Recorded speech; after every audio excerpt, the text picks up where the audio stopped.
Okay, so now Usher's Confessions is ringing in my head because I feel like if I'm going to tell it, then I'm going to tell it all. Anyway, so Spirit is telling me to share this with you now, and I had the one of the funniest vocal coaches, and I didn't work with him for very long, maybe only a couple months. And then once I sang that solo that I played for you guys earlier, I just ghosted him and disappeared, never talked to him again. But I just want to let me just slow myself down a little bit. What I want to say is that what I was going to talk about is how me, as a highly sensitive person and intensely or highly emotional, not only do I experience intense emotions, but I also experience intense joy and laughter. Like, I love funny things. And so it was just got me totally derailed because I wanted to share some stuff on my YouTube channel for funny moments because I wanted to do something lighter and I wanted to share my laughing moments with y'all and to show that I'm not just a raging bull, so to speak. And I guess that's kind of a shout out to Sassy Taurus. But anyway, this is, and so when I was working on being a performer, a singer, a drummer, and all that, I had a recorder and I would record my rehearsals. And then once I set up my YouTube channel, I started actually putting my recordings on YouTube. And so this is a compilation of a session that I had with my vocal coach who was working with me at the time. And, I had a lot of issues with repression and trying to be a good girl. And, I think that affected my ability to express my emotions as a singer and be a good singer. And I don't know that I ever completely got to the place of feeling comfortable singing solos, but I just want to share with you in the idea of exposure therapy these outtakes with my vocal coach. And just to be clear, I have a playlist called Goofy Nikki Videos, and this is this is on that playlist. So here we go. Let's do me.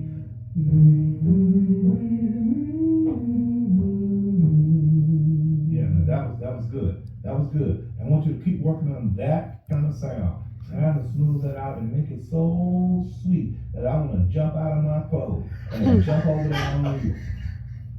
Yeah, yeah. Sweeten up your singing. Okay. You know what singing does. You know when people get through singing, they all in your face. You know, because they want you. You know, they want to go to bed with you. Yeah, they do. But you can't let them go.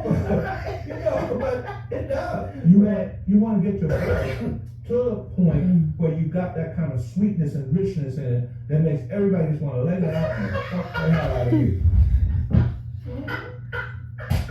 And when you get there, yeah, I told you there's no inhibition. I gotta give you. But I gotta. Oh my God. That's why singers get so much. Okay. That's why they get so much romance. Right. Because they're so appealing. They get on the sensitive side. Okay. Right. You know, it's like, you hear that voice and your legs start opening. It's the truth. Okay. I mean, and that's how I'm trying to be expressive to you so you can get it. Right. Okay. Yeah. I want you to understand what you're trying to achieve. You're trying to achieve sweetness. Right. You ain't gonna sleep with them, but you're gonna make them feel like they want to sleep with you. Okay. Oh Jesus. Okay. And you can get that in your voice.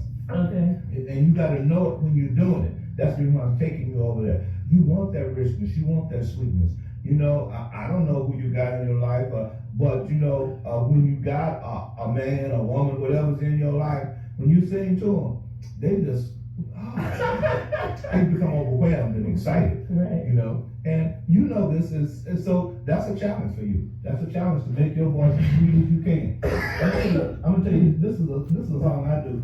Okay. Give me a little reach and watch what I do, because that's what you want to develop. You want to develop that reach, that artistic ability to reach. Okay. Extend your voice. Okay. In other words, take it down to the sensitive points. Now let you figure out. Okay. At the level where you want to be. And I believe you want to sing the draws off of niggas. Okay. Yeah. Yeah. That's what you do. Wait, that deserves repeating. Hold on one second. See? See, I can reach it now. I couldn't reach it A flat. Because it was what, too high? I see. Okay? Right. So I'm giving you some projections to reach for yourself. Mm-hmm. Okay? I want you to see yourself at the level where you want to be. And I believe you want to sing the draws off of niggas. Okay? Yeah. Yeah. That's what you do. Okay? Right. Yeah. That's the popularity of singing. Right. Okay. Sounds good to me. Yeah. Just don't sing good. Okay. Right. Not as you want to. That's your job. Okay. So remember when I had the pink thing on my head and my Sisters Who Shine shirt on, and I was saying about how I quit my corporate career and I left my $200,000 a year job in 2005. I did work as an accountant until 2009 when I moved to Vegas. I still did consulting work, but then in 2009 I really quit. And so this was in 2010, and as I was exploring myself as a performer.